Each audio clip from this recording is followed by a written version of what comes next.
Ich habe mich wieder auf die Suche begeben, die besten Lego-Städte im Internet zu finden, und ich habe wieder einige spannende Lego-Städte gefunden, die alle was Spezielles Eigenes an sich haben. Wenn euch jetzt immer noch eine Lego-Stadt fehlt, gerne in die Kommentare damit. Und jetzt starten wir direkt mit der ersten Stadt. Wir gehen direkt international, denn das ist die Lego-Stadt von Eiffel TV. Bevor wir seine großen Wolkenkratzer angucken, schauen wir hier mal aufs Wasser, denn hier hat er mit verschiedenen Farben für das Wasser gearbeitet, um quasi die verschiedenen Wassertiefen darzustellen. Und dann haben wir hier seine Wolkenkratzer, die alle direkt beisammen stehen, und ich finde diesen Look der Stadt dadurch auch schon so cool. Die Wolkenkratzer sind zwar hauptsächlich basic gebaut, aber hier und da gibt es dann beispielsweise auch mal so eine Rundungsbautechnik, und diese Dinger sind einfach riesig und die passen auf jeden Fall in dieses Gesamtbild. Das ist sein neuestes Lego Stadtlayout, das hat er vor einigen Monaten verändert. Wir haben hier ein Stadtleben, einen großen Berg, einen Strand, einen Hafen, also es ist vieles dabei. Die Wolkenkratzer, die fallen dir natürlich am meisten auf, und die Farbkombination der Wolkenkratzer, die gefällt mir auf jeden Fall. Daher denke ich, ist es doch schon eine gute erste Lego-Stadt, und die nächste Stadt, die kommt von Steine im Weltall. Und wie der Name schon sagt, ist es eine Weltraumstadt. Er baut auf dem Planeten Pandemica eine große Welt mit außerirdischen Landschaften und futuristischen Gebäuden. Alles ist bei ihm auch cool beleuchtet, und was ich auch sehr cool finde, ist, dass er einige schwebende Inseln an die Wand noch gebaut hat, also so ähnlich wie in Avatar beispielsweise. Und natürlich gibt es auch noch einige alte Space-Themenwelten, die hier vertreten sind, und es gibt eine Monorail und eine Schienenstrecke für die schnellen Züge in der Space-Welt. Diesen Zug, den er von Rebrickable gebaut hat, finde ich auch super passend mit den geschwungenen Linien. Eine Unterwelt für die Versorgung durch Anbau, einige Tanks und mehr baut er auch. Die Idee einer eigenen Welt hat er hier auf jeden Fall schön und mit vielen Details umgesetzt. Ist auf jeden Fall eine Stadt, die, glaube ich, relativ einzigartig ist. Die nächste Stadt ist tatsächlich auch wieder beleuchtet, und ich muss echt sagen, es ist krass, wie viele heutzutage ihre Stadt beleuchten. Ich bin auch gerade dabei, da etwas auf die Beine zu stellen für das Lego Berglandschaftsprojekt. Nun aber zu der Stadt von den Bausteinklemmern. Und hier leuchtet echt viel. Im Dunkeln hat das Ganze schon ein echt gutes Bild. Also wenn wir jetzt hier einmal beispielsweise in diese Straße reingucken, hier sieht es eigentlich schon fast wieder aus wie bei Tageslicht, weil hier sind so viele Lichter verbaut, auch hier vorne im Bus und auch in vielen anderen Fahrzeugen. In der Stadt gibt es einen großen Kran beim Güterbahnhof. Außerdem hat er einen Leuchtturm mit Motor, der leuchtet. Er hat tatsächlich schwarze Straßen, und ich würde sagen, dass der Berg das aktuelle Hauptprojekt in der Lego Klemmbausteinstadt ist. Das ist nämlich mein zweites Highlight neben der Beleuchtung hier. Wir haben wieder eine gute Mischung an den grauen Stein für den Berg und den grünen Stein für die Bepflanzung. Wir haben hier schöne Details, daher auf jeden Fall verdient auf dieser Liste. Als nächstes schauen wir uns die norddeutsche Stadt von Brick City Steinbrück an. Ich muss sagen, manche Häuser finde ich ein bisschen zu basic gebaut, aber beispielsweise bei diesen Häusern finden wir einige spannende Bautechniken. Außerdem haben wir eine große Kirche und einige Zugmoks. Für die Züge wurden auch noch einige dieser Brücken gebaut, und hier haben wir beispielsweise eine richtig coole Rundungsbautechnik, und bei den Häusern und eigentlich dem Gesamtlook der Stadt sieht man einfach direkt, dass es so eine norddeutsche Stadt ist. Und wenn wir uns jetzt mal die Kirche angucken, wir haben oben beim Kirchturm auf jeden Fall wieder schöne Bautechniken, um das Ganze dort anzuschrägen, und wenn man hier innen mal reinguckt, das Ding ist von innen auch wirklich groß. Die Bahnsteigüberdachung am Bahnhof finde ich auch richtig schön gelungen mit diesen Wellen, also es ist auf jeden Fall eine gute Stadt, die auf jeden Fall noch auf diese Liste gehörte. Als nächstes haben wir wieder etwas Spezielleres, denn nun haben wir die Harry Potter World. Und wie der Name schon sagt, haben wir hier Häuser aus der Harry Potter Welt. Hier haben wir beispielsweise die Hogsmeade Station mit Bahnsteig oder auch hier das Haus der Weasleys. Wir haben eine kurvige Brücke, wo der Hogwarts Express rüberfahren kann, und wie im Film auch im Hintergrund einen Berg. Wir haben hier unten schöne Details in der Natur und auch mal neue Farben, nicht so dieses klassische Grün, sondern auch mal hier Olivgrün und Dark Green. Dann haben wir hier den Ligusterweg, und oben finde ich dieses Haus besonders spannend, denn hier haben wir so ein schräges Fenster drin, was das Haus auf jeden Fall schon sehr speziell macht. Das gefällt mir. Die Mocks sind nicht alle von ihr, aber die Zusammenstellung hier von verschiedenen Mockern aus der Harry Potter Welt, finde ich, sieht auf jeden Fall gut aus, auch mit der Beleuchtung und der coolen Bepflanzung.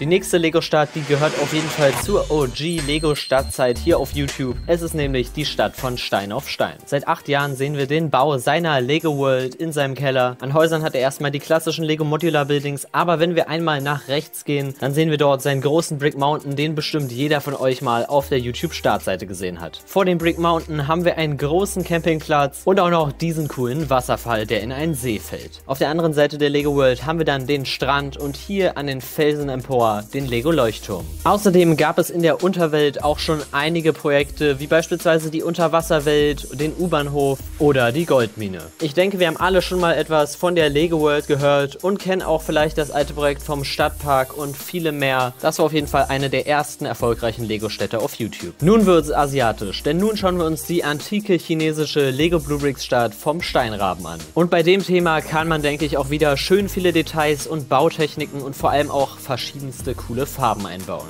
Wenn wir uns hier schon den Boden angucken, das sieht auf jeden Fall schon sehr detailliert aus, sehr viel Kleinteilearbeit. Außerdem haben wir vor dem Stadttor beispielsweise diese zwei coolen Löwenstatuen. Und jetzt schauen wir uns mal die Gebäude an. Und da muss ich sagen, das gefällt mir auf jeden Fall sehr gut. Auf jeden Fall ein Highlight in diesem Video, diese Gebäude. Wenn man sich schon die Dächer anschaut, da sehen wir dann auch wieder Kleinstarbeit, ganz viele Kleinteile. Ich glaube, das sind Cheesy Slopes. Die Stadtmauer ist auch richtig schön gebaut mit den Details durch Ingots an der Wand. Und wir haben hier vorne auch noch diesen schönen goldenen Leuchtturm. Auf jeden Fall eine detailverliebte Welt, auch hier mit der Brücke und den Bepflanzungen. Gefällt mir auf jeden Fall sehr. Bei der nächsten Stadt hier sehen wir auf jeden Fall die Mühe an Bautechniken und diesen coolen Holzlook. Außerdem haben wir ein paar Teile hier so lose draufgelegt. Das hat auf jeden Fall einen sehr coolen Look verdient auf dieser Liste.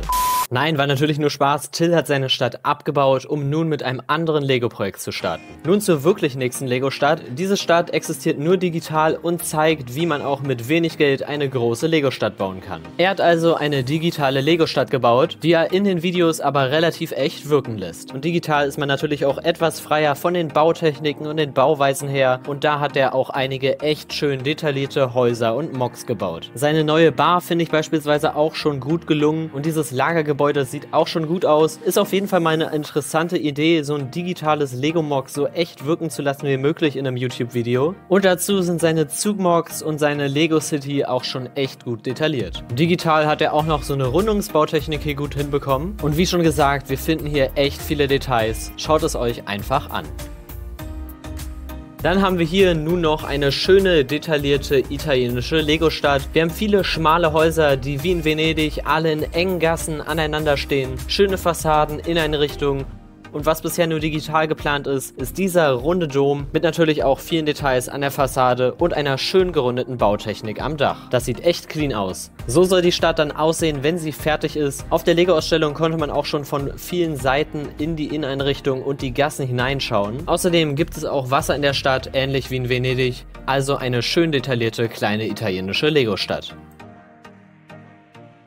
Der Typ hat seinen kompletten Keller voll mit einer Lego-Stadt gebaut. Dabei ist beispielsweise das Boutique-Hotel, das um die 6-fache Größe erweitert wurde. Außerdem hat er auch noch einige Wolkenkratzer. Ist auf jeden Fall ein Monsteranblick. Das sieht auf jeden Fall nach sehr viel Arbeit aus. Vor allem diese ganzen Hochhäuser sind ja auch Mocks. Wenn man dann auch noch unter die Tische guckt, dort sind dann ganz viele Sortierkästen und sogar noch einige andere Mock-Gebäude und andere Mocks. Und oh Gott, was ist das hier für eine Iron Man-Armee vor dem Sanctum Sanctorum? Und wenn wir uns jetzt hier mal diese ganzen Hochhäuser angucken, das sieht auf jeden Fall nach sehr viel Geld aus, das dort verbrannt wurde. Ist auf jeden Fall ein krasser Anblick, diese ganzen Hochhäuser in dieser riesigen Lego-Stadt. Und das sind ja auch inzwischen echt viele Hochhäuser. Der muss Geld haben.